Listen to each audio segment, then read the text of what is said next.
In a primetime news follow-up now, dancehall entertainer Capleton was today freed from rape charges when he appeared before the St. Andrew Parish Court. His attorney, Christopher Townsend, said the judge issued his ruling during a committal hearing.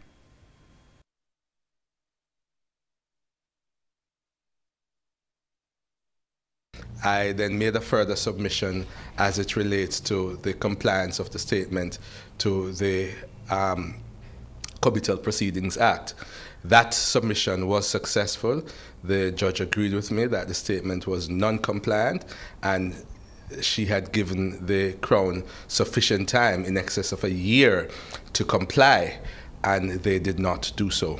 And so she ruled that that statement was not admissible. That statement not being admissible, there would not be a prima facie case. Capleton was charged in May last year, arising from an incident which allegedly occurred on April 28. It was alleged that the entertainer forcibly had sexual intercourse with a hairdresser he had hired to groom his hair at a hotel in New Kingston. In the meantime, Mr. Townsend says Capleton is happy that the case has ended.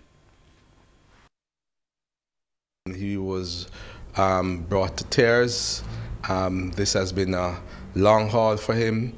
He has always indicated that he's innocent. He has professed his innocence, and so he feels vindicated as a result.